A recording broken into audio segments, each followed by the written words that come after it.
ईमानदारी का फल। दोस्तों आज ये बहुत ही इंटरेस्टिंग कहानी, चलिए शुरू करते हैं।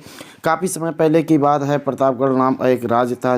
वहाँ का राजा बहुत अच्छा था, मगर राजा को एक सुख नहीं था, वो ये कि उसे कोई भी संतान नहीं थी और वो चाहता था कि अब वो राज्य के अंदर किसी योग्य बच्चे को गोद ले ताकि वो उसका राज उत्तराधिकारी बन सके और आगे की बागडोर को सुचारू रूप से चला सके। और इसी को देखते हुए राजा के ने राज्य में घोषणा करवा दी कि सभी बच्चे राजमहल में एकत्रित हो जाएं।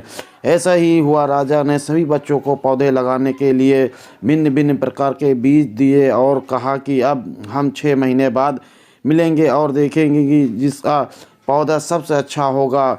महीना बीत जाने के बाद भी एक बच्चा ऐसा था जिसके मामले में वो बीज अभी तक नहीं फूटा था, लेकिन वो रोज़ उसकी देखभाल करता था और रोज़ पौधे को पानी देता था।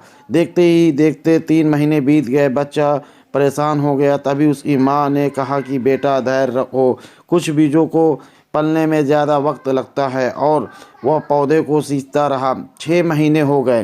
राजा के पास जाने का समय आ चुका, लेकिन वो डरा हुआ था कि सभी बच्चों के गमलों में तो पौधे होंगे और उसका गमला खाली होगा। लेकिन वह बच्चा ईमानदार था और सारे बच्चे राजमहल में आ चुके थे। कुछ बच्चे जोश से भरे हुए थे क्योंकि उनके अंदर राज्य का उत्तराधिकारी बनने की प्रबल लालसा थी। अब राजा ने आदेश दिया, सभी बच्चे अपने अपने गमले दिखाने लगे, मगर एक बच्चा सहमा हुआ था क्योंकि उसका गमला खाली था। तभी राजा की नज़र उस गमले पर आई। उसने पूछा, तुम्हारा गमला तो खाली है? तो उसने कहा, लेकिन मैंने इस गमले की 6 महीने तक देखभाल की।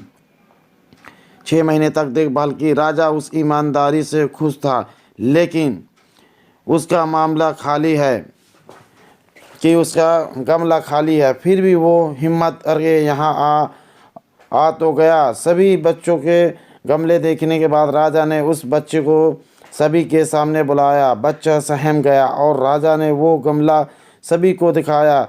सभी बच्चे ज़ोर से हंसने लगे ने राजा ने कहा, शांत हो जाइए, इतने खुश मत होइए। आप सभी के पास जो पौधे हैं वो सब बंजर है। आप चाहे कितनी भी मेहनत कर ले, उनसे कुछ नहीं निकलेगा। लेकिन असली बीज यही था। राजा उस ईमानदारी से बेहद खुश हुआ और उस बच्चे को राज्य का उत्तराधिकारी बना दिया गया। लेकिन हमें इस कहानी से क्या सीखने को मिला? मेरे हिसाब से अपने इन अंदर ईमानदारी का होना बहुत ज़रूरी है। अगर हम खुद के साथ ईमानदार हैं तो जीवन के किसी न किसी पड़ाव में सफल हो ही जाएंगे, क्योंकि हमारी औकात हमें ही पता होती है। हम खुद को पागल बनाकर खुद ही नुकसान करते हैं। तो दोस्तों, पता चला ईमानदारी बहुत बड़ी नेमत है, बहुत बड़ी चीज़ है। ईमानदारी आपके अंदर है तो कभी आपको सक्सेस होने से कोई रोक नहीं सकता। ये कहानी आपको पसंद आई तो चैनल पे पहली बार है तो चैनल को सब्सक्राइब कर ले और कमेंट करके बताइए कहानी आपको कैसे लगी और लाइक करना ना भूलें। मिलते हैं हम अगले नई स्टोरी में।